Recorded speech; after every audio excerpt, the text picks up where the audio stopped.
Yo, what up? Welcome back to another quick Flutter tutorial. In this one, I'm going to show you how to code up this minimal e-commerce app. So the user can browse through the products and add them to the cart. And of course, you can also remove an item from the cart. And we want to eventually end it with the pay button. So just to have a bit of a quick overview before we start coding, like I said, we're going to start off with this intro screen just to greet the user. And then we're going to go to the shop page where the user can browse for the products and they can add products to the cart and also remove the products from the cart, and we can go between these two pages. And once the user is happy, then they can click the pay button so that we can get paid. So I've opened up a brand new Flutter project and you should just get this demo homepage. Now I'm going to delete everything below the main function just to code this up from scratch. So in my material app, let's start off with the intro page. And for all the pages, I'm just going to create a separate folder called pages just to keep our code nice and organized.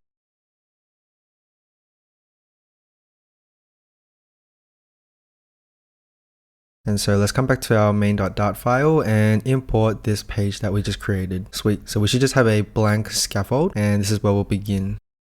Now, first thing is for the background color, I just want to have a kind of like a gray color, but instead of fixing this color manually here, what I'm going to do is I'm going to create a new folder called themes, and I'm going to create a file called light mode, and I'm just going to put all the colors here just to keep it consistent and organized.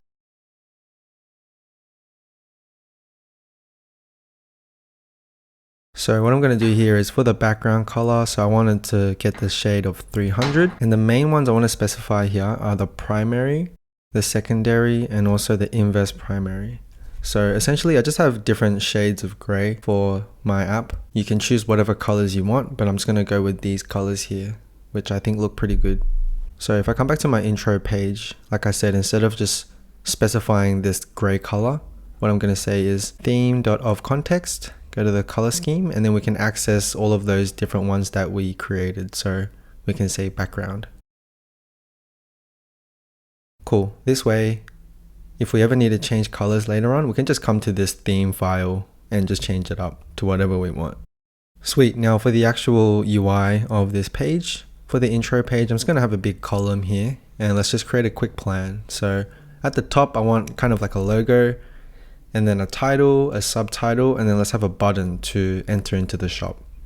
So for the logo, you can put in whatever your logo is, but I'm just going to start off with an icon. Maybe like a shopping bag icon for now. And let's make it a bit bigger. And then the color. So again, if you want to access those colors, just go theme.ofContext color scheme. And I'm going to go with inverse primary. So that's just the dark color.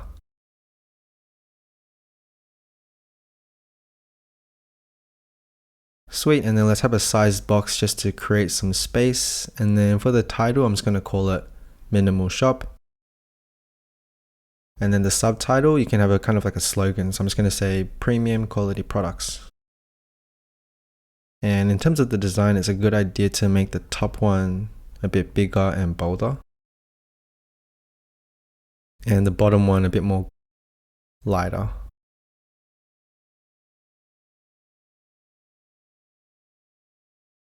Cool, now it's time for the button. And instead of just creating the button here, I'm probably gonna want to reuse this button later on in the app. So I'm gonna create this in a separate folder called components. And I'm gonna create a file here called my button.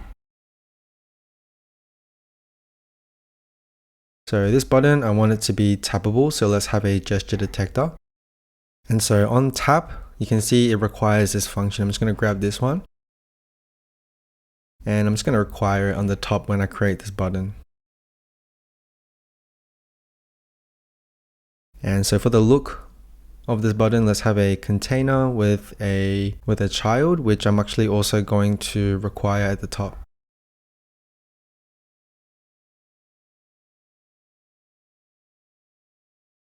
So what we did here is if I come back to my intro page and I try to get my button, you can see there it is, auto import. So just hit enter and let's start filling this out. So for the on tap, for now, let's execute nothing.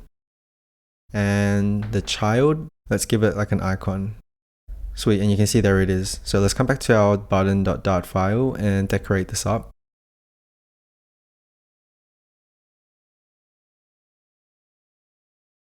Let's give it a color.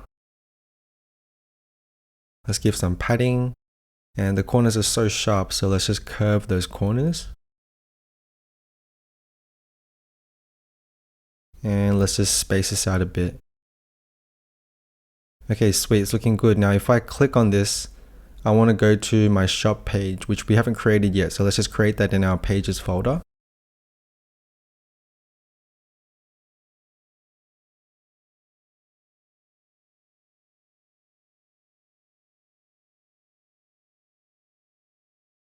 And when it comes to navigation, I created a separate tutorial just about navigations, but it's a good idea to have some routes. And what I mean is we can list out the different pages that we have. So for example, we have the intro page and we got the shop page now. And so if we just specify these routes, then when I click on this button and I want to navigate, we can say push named and we can just go to that route name. And so you can see if I click on the button, then we come to this shop page. Sweet, now let's start decorating the shop page. Now the app bar looks quite funky. Now I want to make it very minimal. So for the background color, I'm actually going to go transparent. It's got a bit of a shadow there. Now let's say elevation 0. And the foreground, let's give it a dark color. And then now we have to start filling out the drawer. So if you just say drawer and you save it without specifying anything further, you can see it's got that blank menu drawer here. And so I want to start filling this out. And so same thing with the button, with the drawer, I want to create it as a separate component just to keep our code nice and modular.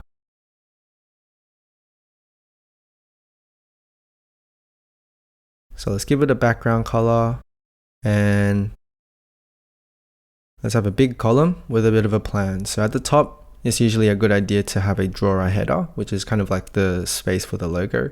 And I'm going to have 3 list tiles. So I want a shop tile, a cart tile, and another one just to exit the shop.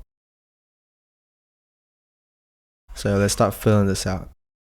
So for the drawer header, I'm just going to use the same icon that I did at the intro page. But like I said, you can bring in your own logo or image here, whatever you want.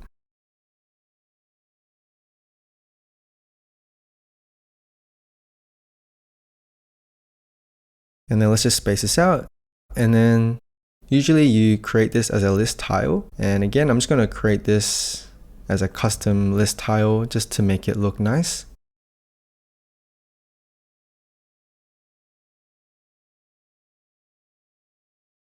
And if you think about what varies between these list tiles is I want the text, I want the icon,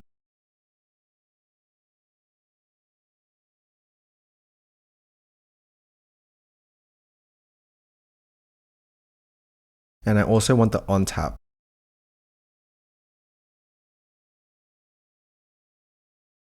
So if you come back to our drawer now, you can say my list tile, order import, and then start filling this out. So the first one, I just want to say shop. And I think for the shop, I think a home, like the house icon is appropriate. And currently for the on tap, let's just execute nothing just to see how this looks. Sweet, there it is. Now I think we could use a bit of padding on the left-hand side. Nice. And so let's just create more of these list tiles and change up the text and the like and the icon.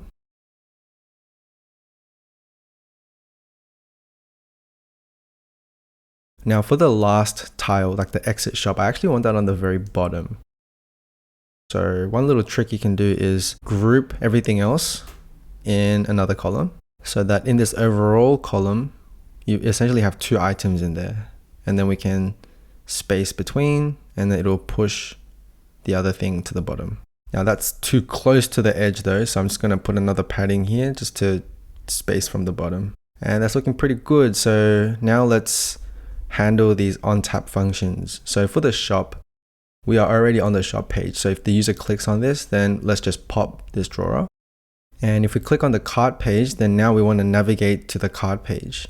So for this, we still do want to pop the drawer and then we want to go to the cart page.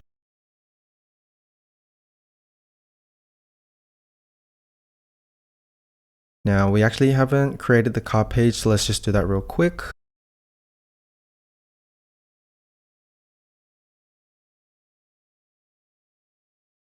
And specify the route.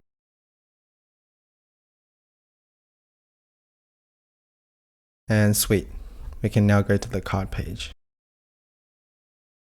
So now let's start filling out this page. So I'm going to have a similar app bar as I did to the previous page.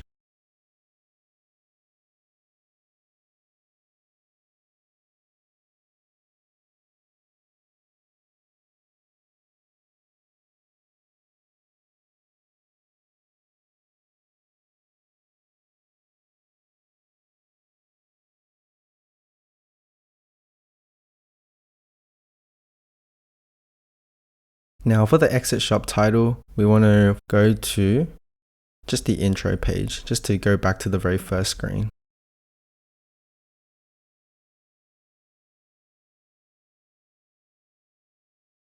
And it looks like we have a bit of a typo slash. Sweet, now our app is looking pretty good. So now that we got this template down, we want to now have the products and the shop. So for this, I'm going to create another folder called models, and let's create our first product.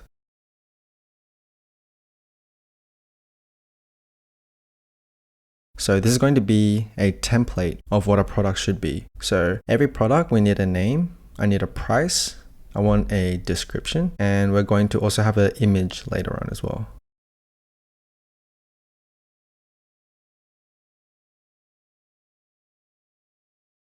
Now let's create a model for the shop. And so in a shop, we want to firstly have a list of products for sale. We want to have another list for the user's cart. And let's have a couple of getters. And then the main important functions here are the adding item to the cart and also removing an item from the cart. Those are the two main functionalities.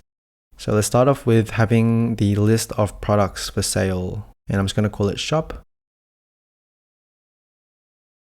Let's have our first product here and we can fill it out. So I'm just going to keep it quite generic. So I'm just going to say product 1, price is 99 cents, some item description, and the image path. Now for the image path, I'm actually just going to comment that out for now, and we'll do that at the end just to keep it simple. So I'm just going to copy this and create 4 products.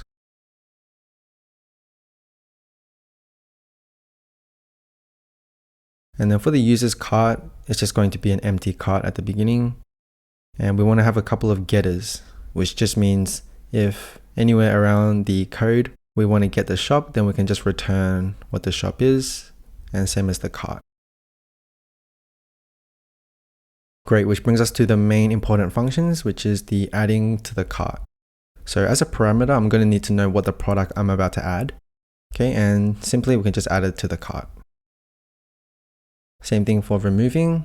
I just want to know which item I'm about to remove and just remove it from the cart.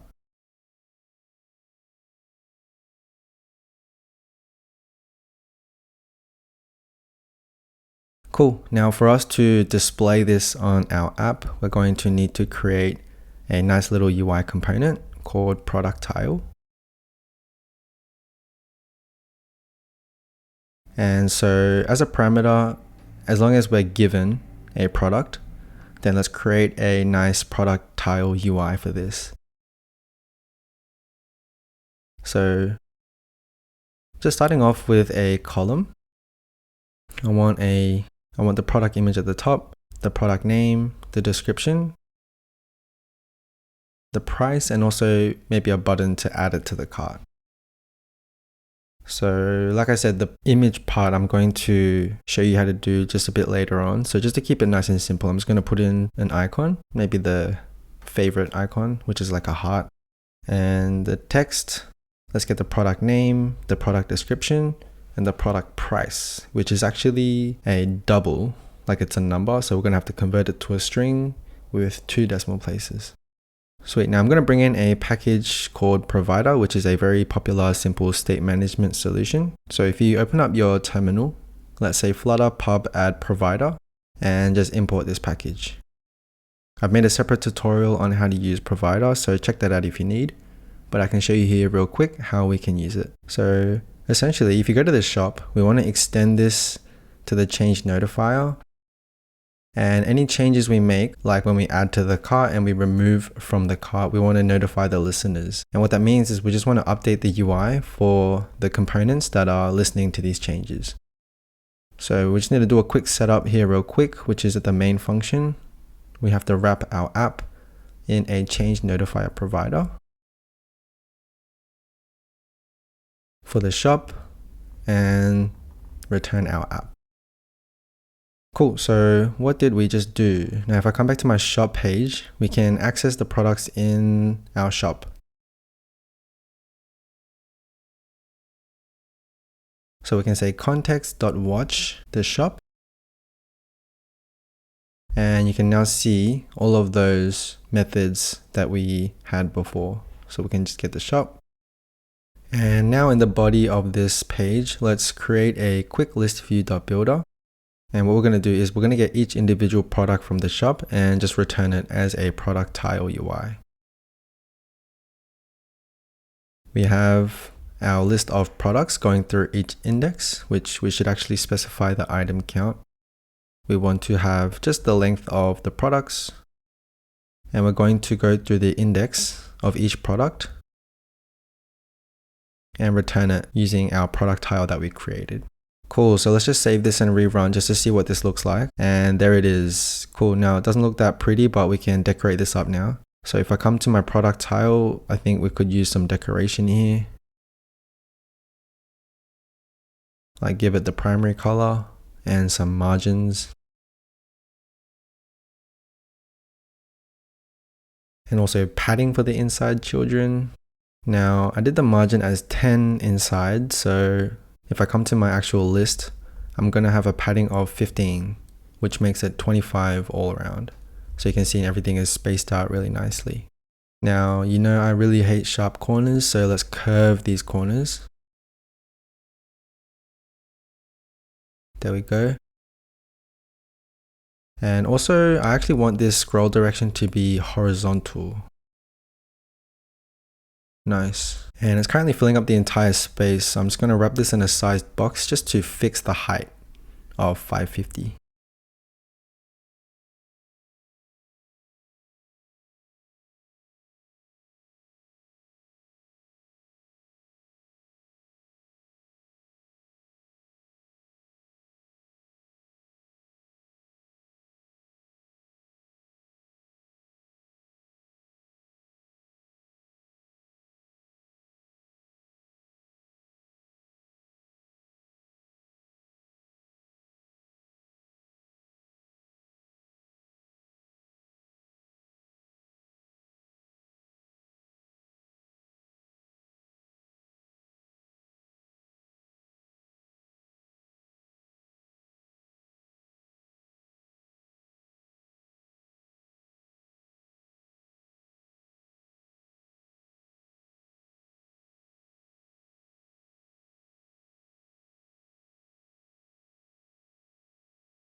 And the product tile itself, I'm going to specify a width of maybe 300. Yeah, I want a card that looks like this. And so this icon, this favorite heart icon, is where we want to actually put the image later on. So I'm just going to set it up nicely for that. I'm going to wrap this in a container and just add some decoration with the secondary color and padding. So I want this to be a square. Now, one little thing you can do is you can say the width double.infinity, which just means fill up the entire width. And then I'm going to wrap this in an aspect ratio widget. And I want the ratio to be 1, meaning it's a square.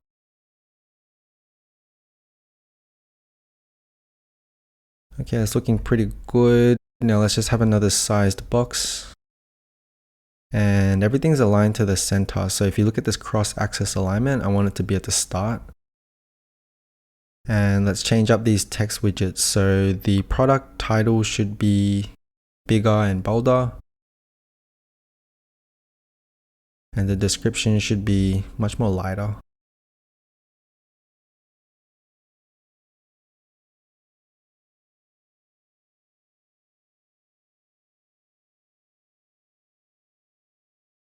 That's looking good. And for the price, I want that to be at the very bottom. So kind of like what we did earlier in the drawer, I want to collect everything above it and put it in its own column so that we can say main axis alignment, space between, and what that's going to do is just push that last widget to the bottom.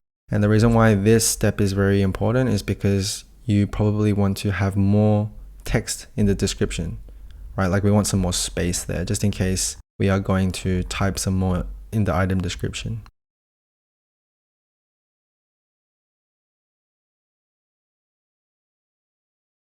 Sweet, and then we want to have a button. So I'm going to wrap this in a row.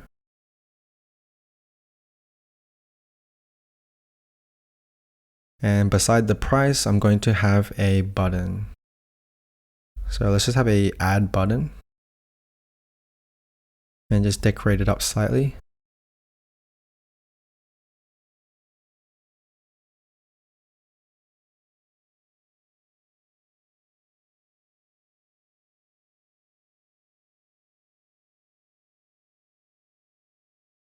And so if I click this button, I want to have a add to cart method.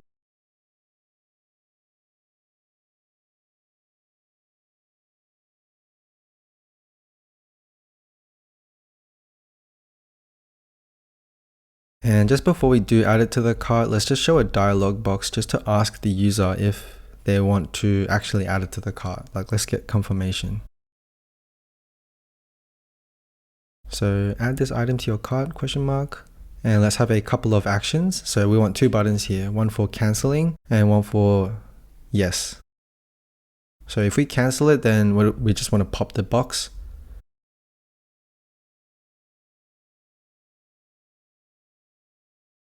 If it's a yes, then we want to pop the box, but we also finally want to actually add it to the cart. And so you can go to the context.read in the shop. And there's our method, add to cart. Sweet. So if I restart this and I click the plus button, then you can see there's our box. Do you want to add this to your cart? Let's say yes. And if I go to my cart page, it's still empty because we didn't fill it out. So now let's fill it out. So we're going to have a big column and we want to have a cart list for the majority of this page. And then let's have a pay button at the bottom. So let's start by getting access to that cart.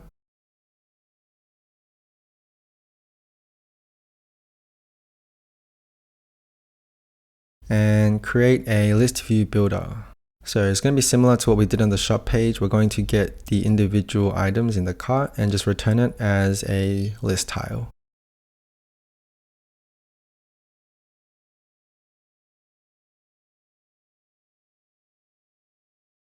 So we'll give it the name, we'll give it the price, and also a trailing icon for us to remove this from the cart.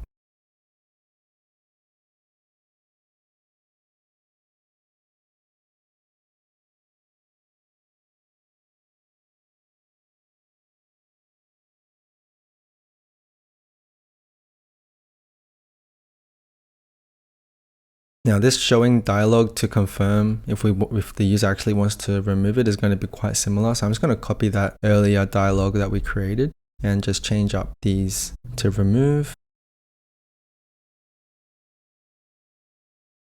And we need to know what product we're removing. So let's actually require that as a parameter as well.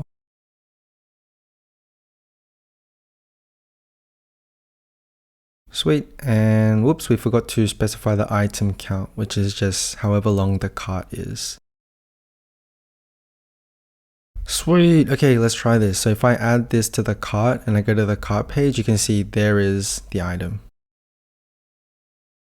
And we can also click this minus button to ask the user if they want to remove this.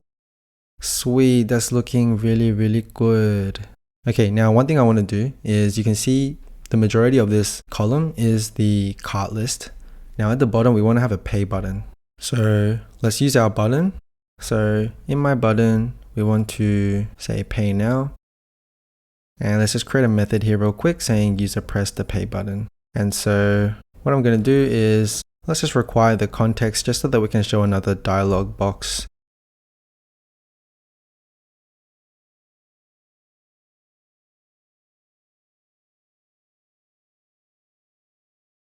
And I just want to say, user wants to pay, connect this app to your payment backend. Awesome.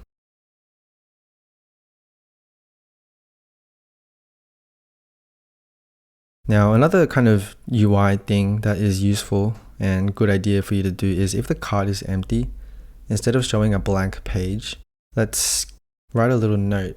So what I mean is if the cart is empty, question mark, then let's just return a text widget saying your cart is empty in the middle. So there it is. So if I just save this and I rerun it, I can add items to the cart. And there it is. And if I pay now, you can see that that button works. And if I remove an item from the cart, then it tells me that the cart is empty. Looking pretty good. Now, just for convenience, I think it's a good idea to put a cart button on the top app bar so that we can always access it. So in the app bar, in the actions, let's create a quick button here for the cart.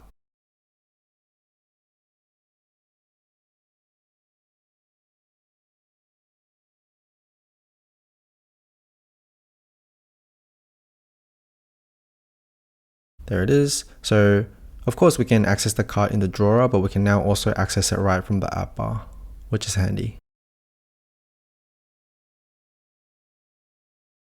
Sweet, which brings us to the images. So I've actually already prepared some images. So I've got some square images here, like the glass, the hoodie, the shoes, and the watch. So you obviously don't need to use these exact images. You can choose whatever images you want and the products that you're selling. So let's say you have some images in a folder called assets, and then go to your project and you just want to drag that into your project. And then we want to come back to our code and we have to tell it in the pubspec.yaml that we are bringing in some assets. So if you scroll down, you can comment this little bit out and specify where the assets folder is. Sweet, so save it and close that. And if you come to my product model, remember we commented this out. So let's now try to have an image, right? So when we create our products, we have to give it an image path. And so just for the first product in the assets, what is it called? So assets / let's say glasses.png, make sure to write the exact file name. And I'm just going to do the same thing for the other ones. Sweet. Now if I come to my product tile, this is the UI to display it. And right now we are displaying just this favorite heart icon. So I'm just going to remove that and let's say image.asset. And then we can just say the product.imagePath. And that should be good to go. So save it. Now it might be a good idea, especially when you're bringing in assets like this, it might be a good idea to just kill your app and just rebuild it. And if you rebuild it, then you should get no issues. And it looks like we have some nice images there for the products. So there's a very minimal functional e-commerce app. So I'm just going to leave it out there for this video. We made some good progress and implemented the basic functionality that you need in a very minimal e-commerce app. So now once you decide the products or services that your app is offering, you can then connect this to your preferred payment solution, which I'll also make some videos on, maybe like how to accept, Apple Pay, Google Pay, Stripe, these sort of things. So I'll make some tutorials on those as well. And if you have any questions about the code or anything that we did in this video, just comment below and I'll try to come around and help. But good job if you made it this far. Thanks for watching and I'll catch you guys in the next one. Peace.